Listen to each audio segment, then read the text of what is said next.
Call the meeting to order, please, and welcome all of you to the Edenton Town Council regularly scheduled committee meeting that will take place in a few minutes. But prior to that, we have one special item of business that we're going to handle in a special meeting, and that is the bid award for the construction of the new police station. So Anne Marie, if you would walk us through what we need to hear about that, and we'll get the proper motions up on the table, I hope. Okay, Mayor, I'm happy to do that. As you know, we were required to solicit bids well before the actual award date, and that was because the Local Government Commission had to approve the town borrowing the money, entering into the loan agreement. So you previously heard and saw the bid tab, and we had 7 bidders, and the low bid is A.R. Chesson out of Williamston. And A.R. Chesson has done a lot of work in the area. They actually did the work on the 2nd floor of Town Hall, and we've had a good experience with them on that project. Their bid, the low bid that A.R. Chesson submitted, was for $1,967,644. And that bid number, even though they were the low bid compared to all the other contractors that submitted, was still higher than what we had anticipated and what our budget was allocated for. So the architect went back to A.R. Chesson and asked them to submit a list of what they call value engineering items that the subcontractors and A.R. Chesson could identify as possible ways for saving funds. Some of them were to exclude items. A lot of the value engineering involves trading what has been specified for a different type of product to save money. And we sent you the list of the items that A.R. Chesson suggested could be value engineered. And most of them, we met with the architect, the police chief, William Davidson from Public Works, and Bud Powell, our purchasing agent. We met and we went through the list. And a few of them, we felt like we could do the work ourselves, less expensive. And for instance, there is a fence that needs to be built on the rear of the property that abuts the residential dwelling. And the price that A.R. Chesson was offering to delete that, we said, well, go ahead and delete that because we can do it less expensive. So we found a couple of items like that. There were some other changes that we rejected. One, for instance, had to do with the type of windows. We really felt like we needed to be in, the windows needed to, since this is going to be, our police station in times of an emergency. If it was a hurricane, we wanted to have the, the safest facility. So a few of the items we rejected. But the bottom line is that we've come up with, through the work of A.R. Chesson and his subcontractors, $83,780 worth of items that worth of savings that we can recommend to you. So the total contract decreased by $83,000, and we're recommending that you award the contract in the amount of $1,883,864. And we're also recommending that you make the award effective for Thursday. We are doing the loan closing on Wednesday, so technically you don't have the funds available, and when you award a contract, you're supposed to be able to say you have the funds available. So we would ask that you award the contract in that amount effective Thursday, May 26th. Thank you. All right, council members, questions of what was just explained to us to reduce the bid price as originally received from A.R. Chesson? The only one I have is probably very self-explanatory, but it was Item number 12, non-impact resistant storefront. That just sounded like a good thing. I'm not suggesting that we fight over that, but just struck me, it was interesting. And that's the one we rejected. That had to do with the quality of the windows. And I couldn't tell if it looked like you had dropped We had rejected that. in the Yeah. number 11, the 24 gauge panels. We talked But about I it. was really just saying, I think that was a good idea. Yeah, I just knew that if we left it in there, it would probably be under my watch that the window shattered during a hurricane. And I was trying to save $13,000, so. Good. Mayor, I don't know if we need to wait till we get a motion, but as I mentioned the last time that we talked about this, I've got a major problem with how we're handling this contract as far as liquidated damages. And I know we used him for our downtown or our town hall. And I don't know how long it was after what the contract was supposed to be, or if we even had it in the formal contract. But Hertford County just finished using Mr. Chesson, and I like Al, think the world of him, think he does a good job. But Hertford County, using him to build the courthouse, at the end of the contract, they ended up getting $460,000 of liquidated damages because the contract was, or the building was 239 days late. And I think in our contract, we got something like $50 a day or $100 a day, or. I think it's either $100 or $150 a day. And, I mean, they were at $2,500 per day. Now, the 239 days that they were late, there was a few days, I think there was 12 days because they had ordered some kind of a special woodwork, and there was 8 or 10 days that there was some kind of a special, or there was some rain or something. But anyhow, long and short, I just think if we're prudent with, our interest rates that we work so hard on, if we're going to try to be prudent in saving $83,000, I just don't think $100 a day is going to even cover the interest on this money. Should Mr. Chesson get another big job or 2 or 3 more big jobs, and all of a sudden, I don't think he would. Again, I think he's a good businessman. I know he's done some extremely good work. I don't think we're covering ourselves with that. So I just throw that out that we need to change that.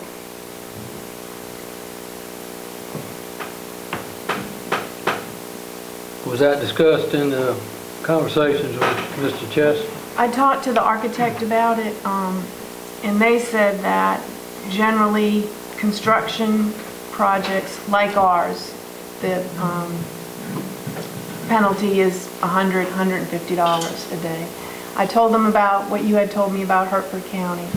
They just could not believe that a contract had that high value dollar a day liquidated damages. And there must have been some other external pressure on Hertford County. Maybe they had to absolutely be out of the jail by a certain point, or they were going to suffer consequences. So anyway, they just thought that was very unusual.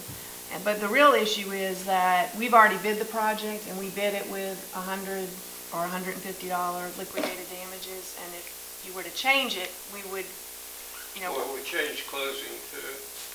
Well, we would have to, Chesson would have to agree to it. If he didn't agree to it, then we'd have to rebid the project. Well, I brought this up more than a month ago, actually almost 2 months ago, as soon as I read about this in the paper.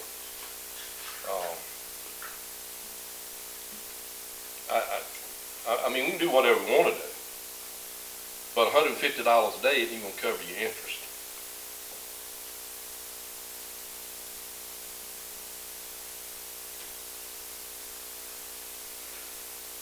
And especially if we end up running 239 days behind. I don't think we will. This project's nowhere near as big as that project, but, truth is stranger than fiction.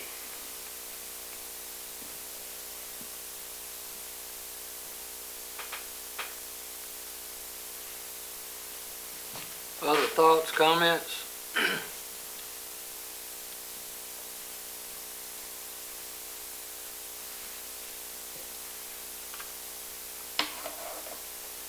Okay, the action needed then would be to award the bid as adjusted, and that being the subject of our special meeting, I'll call for a motion to that effect.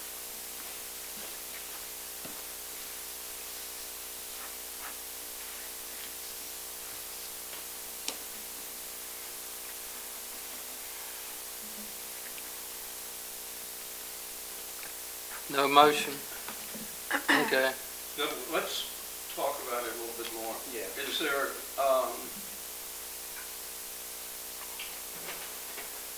I don't disagree with Councilman Biggs, but at the same time, we've got ourselves sort of in a box here. I don't think it's, I don't want to, would really hate to see us have to go back on a rebid sort of circumstance.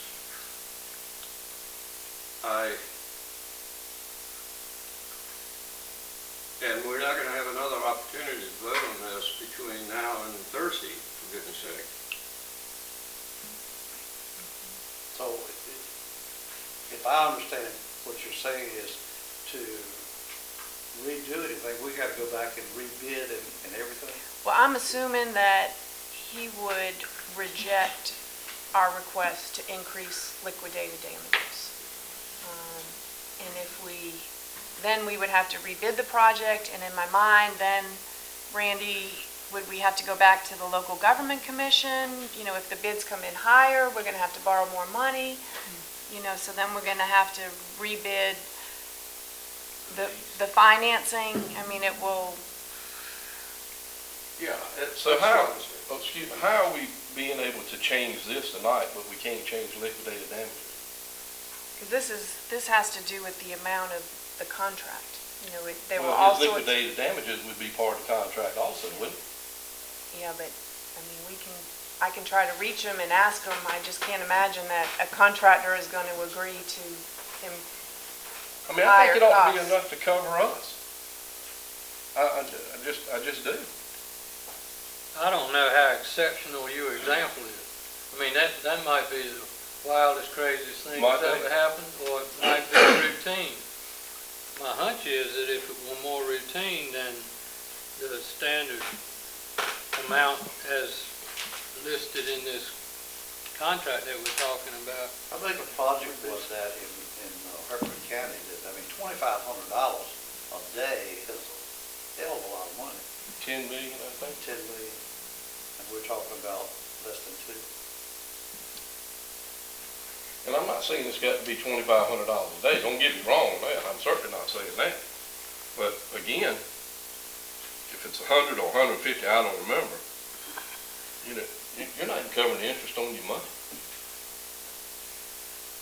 But I mean, you know, again, it's up to us. Well, you're going back to the market with interest rates on the rise.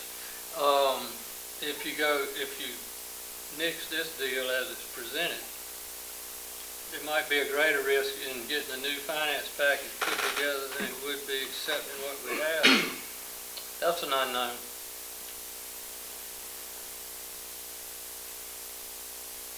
And another thing to consider too is where you would fall in the rotation with these contractors. You may not get a bid, or you get a bid subject to some future build-out date. And I don't know when you'd get the financing package put together for that. How long did it take you to put this one together? Long time. Quite a while. Well, Even, that's true. even if we did get the bids out, you know, you have to advertise, you have to give them so many days, you open the bid. We had to let the General Assembly and the Fiscal Research Division know, was it 60 days prior to us submitting our application. And then you have to submit your application at least like 45 days, so, you know, you're looking at several months of a delay. So did we have this in the contract for the town hall? You know, Steve, I don't know that we had liquidated damages because that was like less than a $200,000 project. I'd have to go back and check. Finish it on that. No, it was late, but there were a lot of reasons why it was late. But it was way late, more than 6 months. It had to do with the elevator, the complexity of, It wasn't all, it wasn't all on the contractor, no. Another incurred cost would be staying where you are, paying the lease money, which we're trying to save. I gotta have, me personally, I gotta have more than one example of an egregious overrun of time to change the whole process that's taken months to put together at a very favorable rate of interest that could possibly cause us to be net losers if we have to stay in the space we're occupying right now and continue to pay lease dollars. I mean, Well, It's again, a bit. I just brought it up because I knew what had happened there. yeah, I knew we were 6 to 8 months over on our building down here. So you want another example? We've already had it, where we experienced it. And we didn't even have it in the contract then.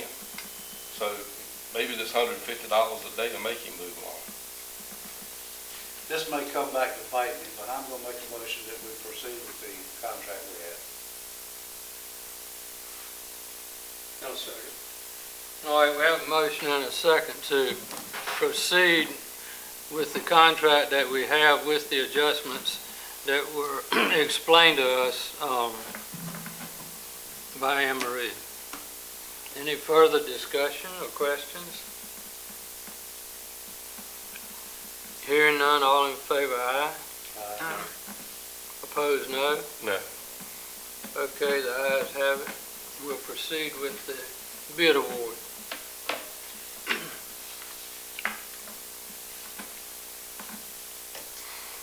Okay, that concludes our special meeting agenda. We'll move now to our committees, beginning first with administrative, chaired by Councilman Biggs. Please, sir.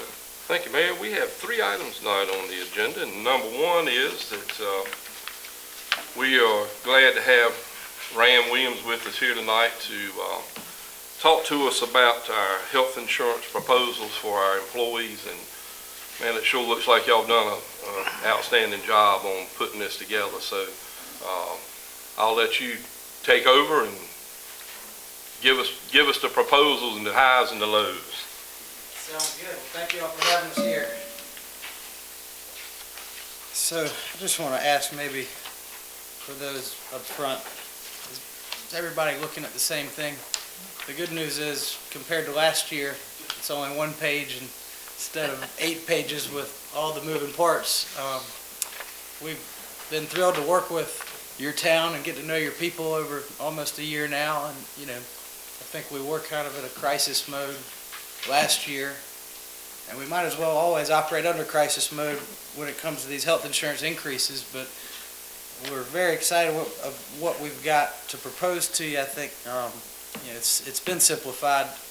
You can thank Anne Marie and Randy and Tammy. We did have it at 8 pages at one point over the last several weeks, if not month or so. It's an art and not a science, and how the sausage is made, but just the negotiating between Blue Cross, where they started at a 13% increase, and we're at least able to get them down to 7.5%. But we looked at United Healthcare, which is really a company that everybody knows their name, but they're not quite where they need to be network-wise out in this area. So they're the lowest man, but it wasn't even something I've decided to put in front of you tonight because of the network concerns. Maybe a year from now, we hope they'll have that, and the more competition, the better for these rates. But we look at Cigna, we look at the names that you're familiar with, and what we've got in front of you this evening. Our formal recommendation is a company called First Carolina Care, and a lot of people might not know that as a household name. It's a company, I think I'll spend 5 minutes just explaining the background. I think it's really important for y'all to know. And some of you have maybe seen some materials that we try to distribute through Anne Marie. First Carolina Care is a company that they rent the same network that your employees and their families were under for a long time with the League's plan. It's called MedCost. So it's the same MedCost network that your people were used to for I don't know how long with the League plan, at least 20 or more years. And so we feel like from a network standpoint, and the card will say First Carolina Care, and then right below will say MedCost. The other good news is really in terms of outside of just numbers, we didn't, like I think I told you all last year, we don't really enjoy all those moving parts that we had to put in, and the way that we tried to educate the people and the providers in the community. It was an uphill battle and still is. And so with this First Carolina Care, we found a way to make it budget neutral and simplify the plan so that we have our members with one card and not three, and not a lot of manual filing and hoping and the misunderstandings that we're still we were realistic that they would exist last year, but it was kind of, again, a crisis mode, doing the best with what we had to work with. But First Carolina Care is a company based out of Pinehurst. They started as a hospital, or they are a hospital that decided to have their own insurance company within just their employees. And this was over 5 years ago, and then they realized they kind of knew what they were doing. It's a non-profit model where they weren't in it to make money as much as a community health outreach, very wellness-focused group of people. And they realized they were doing it so well that they opened it up to some other businesses within Moore County and near the surrounding areas of Pinehurst, and that continued to go well for them. They were a company that actually gave rebates back to their policyholders before the law was even in existence or required it. So they have a 1.5% profit margin target, and what their model would have said before this law came along was, if our net profit as a whole exceeds 1.5%, we're going to take that money and we're going to distribute it back to our policyholders. So you can just by that statement alone kind of tell the type of company and the type of mentality compared to some others that we've looked at, and just the mess that is this small under 100 employee market where we don't have so many options, but a lot of them kind of hold you hostage, or you get the it is what it is type of offers, and they don't get transparency for wellness and claims, where First Carolina Care's retention rate is 94% or better. They have they've kind of found a niche with smaller municipalities, so that y'all have certain needs and your people have certain unique needs compared to a lot of for-profit businesses. And I think they know and they resonate with that. So an example would be that with Blue Cross right now, we might have 2 or 3 different departments and layers of who we go to and how we go to help your people with service. First Carolina Care, you'll have and we'll have one dedicated account representative who will come and meet with not just Tammy and us internally, but to help put a name with a face for any of the employee engagement and enrollment, open enrollment season. But after that, that same exact person is y'all's contact, your employees and their family members' contact, and our contact. So you're dealing with a lot more personalized service, and we've been very pleased with them as the people that they are. And they've had to change some things with the law, so that now the law requires them to give money back to policyholders in a completely different way, and it's harder to do. But in terms of if you look at their retention, and if you look at their story, of the biggest thing to me is in the years that they went outside of just Moore County and started renting the MedCost network, when they were really looking at more municipalities, more than just the Pinehurst area hospitals, that they've averaged 6% renewal increases, where the rest of the industry's in the double digits, closer to 15% for groups of your size, until we make plan changes and do some of the things y'all have seen. But that says a lot. They were not always the lowest priced carrier over these years, but once they've gotten a client on board, they've kept them happy, and it's a little easier to not be scared of that potential 30% plus that I know everybody whether it's a municipality or a business, has that feeling of uncertainty that could be around the corner. Can't say that First Carolina Care might not hand one out, but they're not handing them out anything like anyone else, and they really haven't since inception. So just to stop there, does anybody have any questions about First Carolina Care, any more detail that I could go into?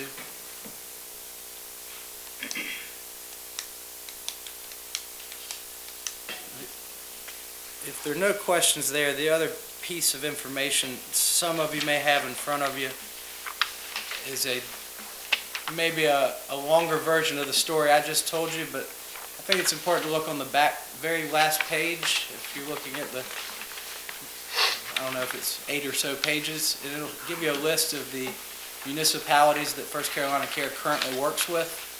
So I'm sure you guys may know a few of them. You see that they're all shapes and sizes, but for the most part a similar size segment to Edenton. And I think it's important that we know they have experience in understanding our area and our people and some of the unique needs that go with that. And they would claim their retention is closer to 98%, but a lot of their clients dropped their plans altogether once the law allowed, or they were able to get under a certain level. And you'll see on the bottom some other ones that went to Blue Cross or whoever for the savings got hit with the 20%, or just what they weren't as happy with that service experience, and they're coming back. So to see that happen for reasons outside of just price, most people, it's just got to be about price these days when you're fighting these increases. But I think you'll find that they can make the retention because of their service just as much as their price, and that 6% track record is half of their competitors. So we did look at the league as well, and they were high again, similar to where in the area Blue Cross was, but with gap plans and HRA and all the things that we had to do, they were proposing really just going back to this diagram to look at the numbers. And you'll see that Blue Cross, that's probably, give or take, the league was a little higher than what Blue Cross's ultimate proposed renewal ended up being. United was a good bit below, but First Carolina Care, what Anne Marie was able to do, or what we're still probably just in the final stages of doing, is we're looking at, well, of course there are a few different plan design changes, the deductible now being $1,000 instead of $5,000, but no more gap plan to have to worry about. And then maybe we couldn't quite get that copay exactly the same here and there, but the good news is we can still have a absolute budget neutral situation by continuing to pay 100% of the employee only costs, but also actually lowering the cost for those covering family members. And these numbers are of course meant to be an estimate based on what's happened, and we annualize them out. They might go up and down just a little bit depending on your average turnover and a few people that come on and off, but for the most part it's a neutral situation. So if we have a few with, maybe they're not as thrilled with a slightly higher urgent care copay, well, if they happen to be ones covering family members, they're getting extra money into their pocket every month, you'd hope, that could be used in the event that the urgent care is $75 instead of $50. And if we had the option with First Carolina Care to make it $50, we would have. It's just you can only do but so much. And that, we really want to keep hitting home on this urgent care emergency room, how we can manage the risk for y'all, because it has improved in terms of having an urgent care clinic in town, if nothing else. But if we continue to not just say, well, that's all we need to worry about, when we look at the 6% projection, we're still going to get renewals based on our people's utilization. And what we're seeing still is that the ER has gone down, but there's still too many visits to the ER for, say, non-emergency related care. And we just want to keep honing in on that, because what First Carolina Care has done in a proactive way is they've changed the way that their emergency room copay works. And they say it might be $195, which is even lower than what the Blue Cross has been, but they actually have the member potentially responsible beyond that for 30%, where the insurance company still pays 70, but it gives them a little bit more of a potential skin in the game, if you will, beyond just a copay of going in and not caring what it might cost, because they're still getting the network negotiated rates, but at the end of the day, you'd like to think that doctor or that non-emergency trip, that's not going to result in a $10,000 bill like a real trip would, but, you know, perception-wise, just them knowing that there's the potential for a little bit more than just a copay, we hope will make them consider not just urgent care. We really want to push for people to find primary care physicians and designate, you know, especially partnering with the hospital here. And we've talked some about the wait times and some things have prevented us from doing that. But the more we can do that, the better we can control our risk, because it's not just y'all, it's any municipality. Y'all have got loyal, long-term workers and families that they're not going anywhere. They're just getting a little bit older and they have more needs. So we need to just be aware of the fact that it's not just health care, it's our people and their health that will cause this to keep going up if we're not aware of where we can improve. So that's an area I think we can still do a little bit more than we've done. Any questions on how the plan design works with the First Carolina Care? This is an over-summarized version, but certainly want to get anybody's questions answered or particular concerns. Man, when y'all have that open enrollment, do you talk to the employees about, hey, guess what, there's a possibility of going to the emergency room, but you're going to have this additional 30%? Yeah, I think we really need to be very careful. Whenever we make a change at all, we try to, you know, as much as you guys will allow, get in front of your people, whether it's as groups or one-on-one or both. Last year, with all the moving parts, we were real concerned about that and putting real-life examples in front of them. You know, hypothetically, if you went in the emergency room for stitches versus the urgent care, if you called and had a primary care, and letting them see that during open enrollment, I think is really important. Unfortunately, we, you know, not just us, but anybody, if we get perfect conditions and educate people, you know, till the cows come home, everybody still seems to, you know, forget about it maybe 6 months later.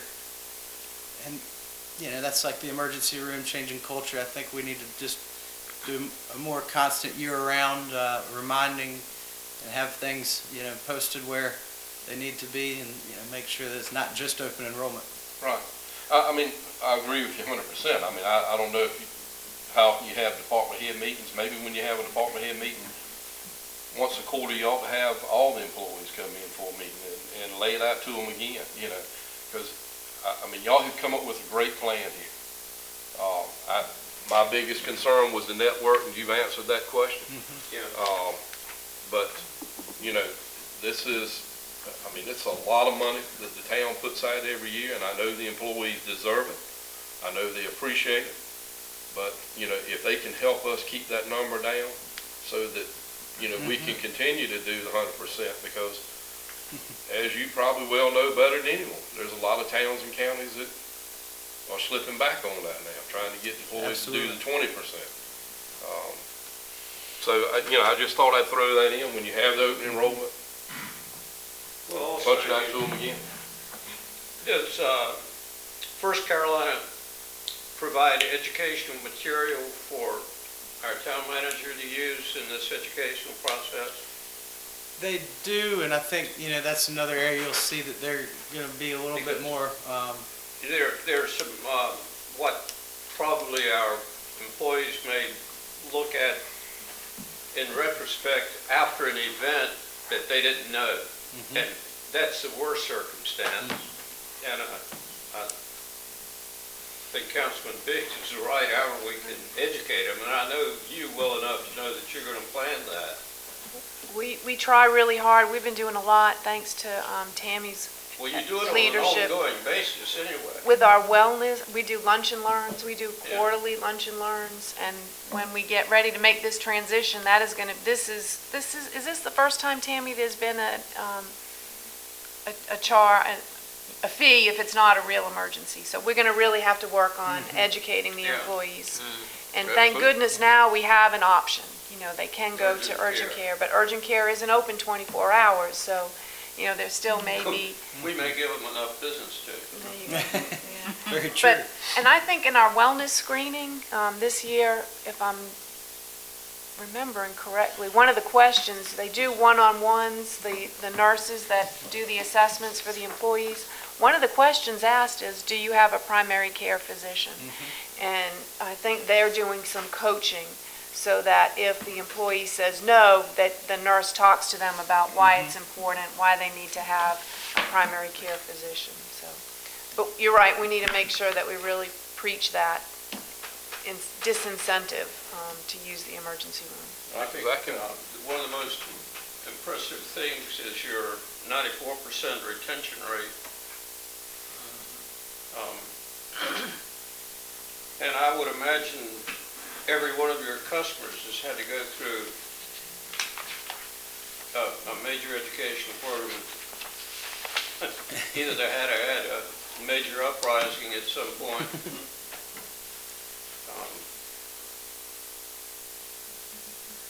I think it's a good program.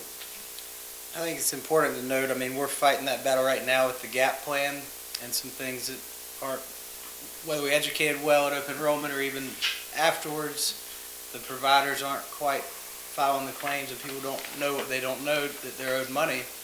And so Tammy coordinated for us to come down and we could go to whichever department, but to schedule blocks of one-on-one time where somebody can come in with their bills and their EOBs and talk to us. And we only had 6 people come forward, but we have at least enough in reporting summarized data to know that there's probably another 10 or more that are owed money.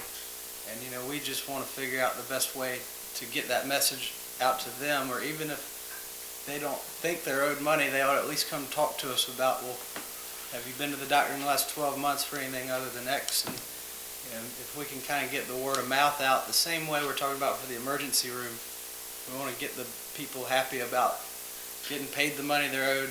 A lot of them might have said this GAP plan isn't any good because I heard so-and-so say that they didn't accept it. Well, it's not really a network, or it wasn't.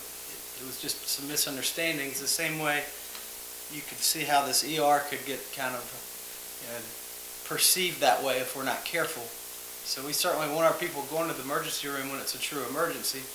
And if there's a bad or incorrect perception, it could cause somebody to, wait around thinking, I can wait till the morning to go, and you know how that would end up. So there's a fine line, but if there's one issue of educating and wellness, I mean, this is the one we want to keep hitting on.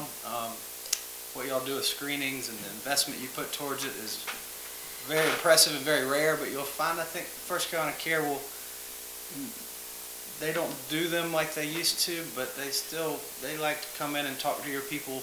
They have nurses on staff. They're a hospital derived company, and they're looking at this as a community health. They're not a for-profit business, so they're trying to look at your people and see what they can do to help on an ongoing basis with the primary care situation. So certainly that's something we need to do, not just at open enrollment.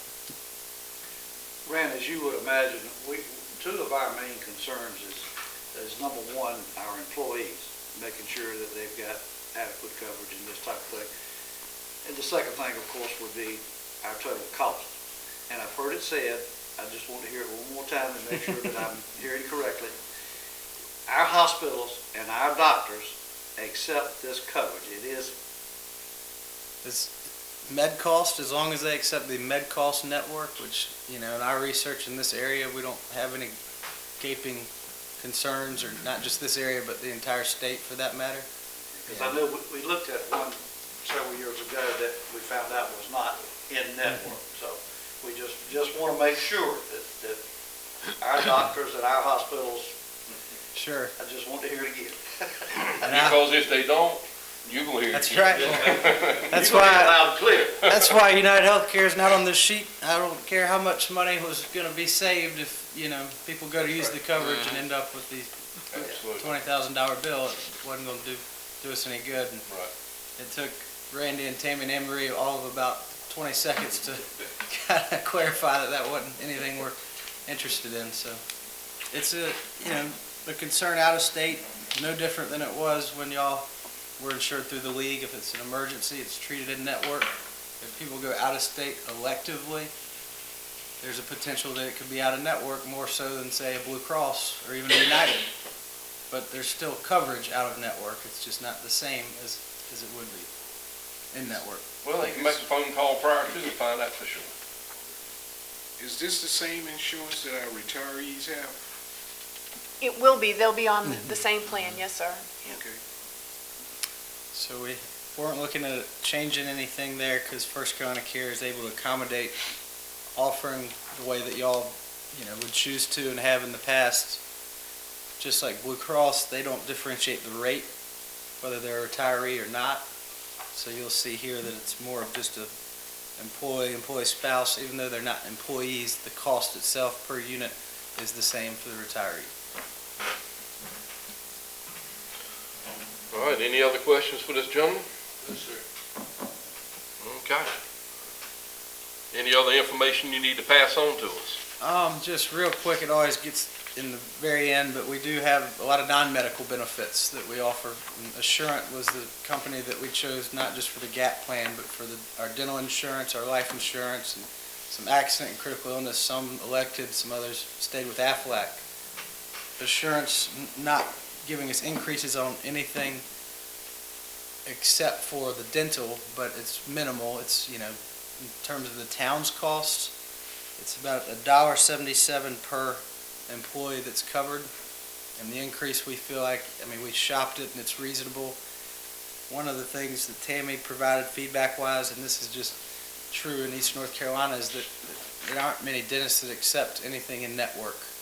And people are getting balanced bills, so we took their increase and we tried to negotiate the cost, but at the same time, we wanted to see if we could make it better for this out-of-network, knowing that the dentists here in town are going to be out-of-network. We've moved the reimbursement rate potential higher for out-of-network claims. So I could get in all the technical, but we improved it a little bit, particularly where we were getting the feedback that it needed to be improved. But for the most part, we're happy that it's still at a very competitive level. And if you look at y'all's new cost increase, it's still going to put you under, an annualized projection of what you're paying right now. So our recommendation is just to hang tight with Assurant for at least another year anyway. One other quick thing, the health savings account, The flexible spending account. Flexible spending account. We had 17 employees to sign up, Tammy, is that right? 12, okay, and it's coming time for open enrollment, and we're going to make another push for that, because that's money in the employees' pocket, so. It really is. I don't know how we get to the employees to tell them, how you stress that so much, but It really is. I can't, it's a 33% savings from the best I can tell. Well, and it was brand new, first time around. Once we've lined it up with the, renewals, and then there's a little bit more of an understanding each time they hear and see. First time around, we got a lot of good turnout for those that showed up for the meetings, but we kind of knew about 10 or so was going to be the reality, and that was fine. We'd rather people just kind of dip their toe in the water until they fully understand it, and then we'll gradually have more people taking advantage of it, we hope. Yeah, I really think that's true. All right. Thank y'all much. We appreciate you being Thank here. you all. Thank you. Thank you. Quick question, where's Harrisburg? Harrisburg, North Carolina? Yeah, You know, never that's heard your of it. question. Harrisburg, Virginia. Yeah, that's what I was thinking. Harrisburg, Could Virginia. be Virginia, but Okay. they put a state beside those lists there. Well, Town of Harrisburg, Virginia's got more than 84 employees. Yeah, as far as who's covered and how that all works, Yeah. I'll be glad to look into No, it for you that's if you'd right. I like. was just curious. I thought it was a North Carolina town that I'd never heard of. Yeah, I'm not sure. There's a bunch of little. A lot of people ask me, where's Edenton, or who? I said, I'm going to Edenton today. They said, where is that? I said, it's right down the road. We don't even have to turn, and we go right down the, so 2 hours and no traffic about it every time. thanks again. Thank you. Thank y'all. We You're really welcome. appreciate the time. Thank you, Tammy. So if it's okay with the administrative committee, we will send this particular proposal for the budget for this year to go with First Carolina Care. That's okay, Yes. Councilwoman? Yes. Okay, all right. All right, number 2 tonight, we have donation of the Fennell's lens to the historic, NC historic sites. And as you saw in in Anne Marie's report, this is something that was given to us. And since we have turned the lighthouse over to the state, they are asking us to turn the Fennell over to them. So I'm guessing, unless somebody's got a lot of discussion about it, that's the thing we ought to do. I would certainly say it is. Not on my job, but it's a good thing, Good deal. I think. Councilman Bond, good with that? Yes. Councilman, okay, we'll send that on. And I'll just get Hood to confirm I read the statute properly, that We can, that the town can gift it to the state. okay. And looks like we've got a lot of appointments to be done that are coming up. That was in the second email that Anne Marie sent out on Saturday, or the first one on Saturday. And so what she wants to know is if we want her to send letters asking all of these that need to be reappointed, if they'd like to be reappointed. So I'll ask you what your pleasure is on that. I would say yes. Yes. Okay. All right, well, if you want to send them the letter, then we'll maybe possibly know before next meeting, and we can certainly appoint some of these people. That does it for us, Mayor. Thank you very much. Great news on that insurance for sure. Moving now to Utilities Committee meeting, that's chaired by Councilman Quinn, please, sir. Yes, sir.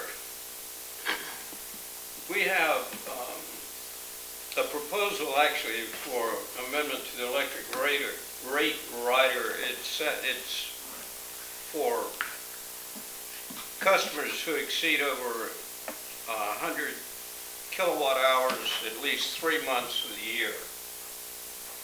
The first one gave an incentive of $10, I think, and this is to go to 15 if you reduce it by 30% or by 30 kilowatt hours.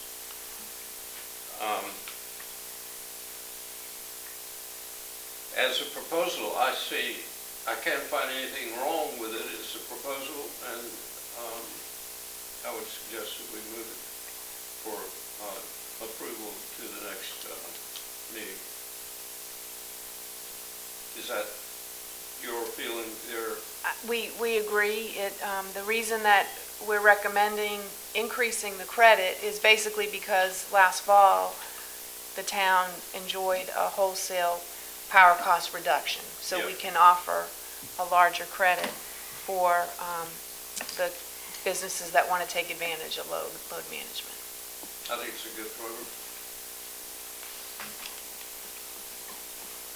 Okay.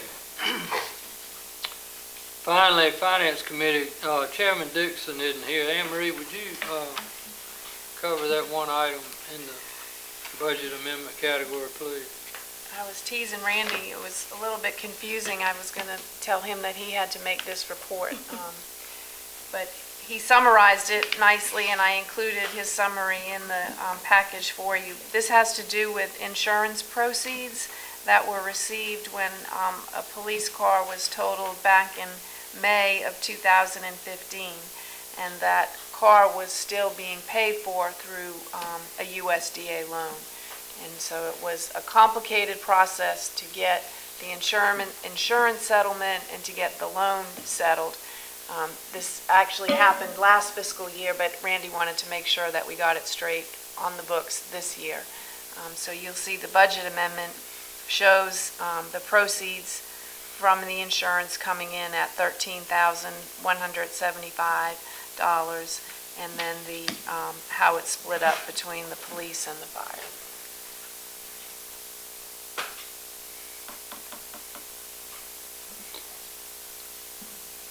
All right, that's just for edification, right? Well, a little more complicated than that. When I was doing the schedules for debts that we needed to do to the LGC, I realized that we need to take this loan off because of the loan being loan. And I realized, the council approves all the additions, the council should approve the deletions too. So that's why we need to amend it to approve the fact that this loan needs to be paid off. Okay. So that's what the request is, to send to the full council? Okay. So This besides is actually myself, spending income. Excuse me? I say it's actually spending income. I mean, we're We use Getting the 13. insurance proceeds to pay off the loan. pay off the loan. Yes, yes. Who else is on besides Steve? I'm sorry, let me get my list here. I think it is Councilman Quinn and Steve and Sambo. Your are on the finance, committee. okay. so you send it on, Okay, to be approved. very good. All right. Thank you all very much. That completes our agenda for tonight. And we will now be adjourned. That's it. Have a great weekend.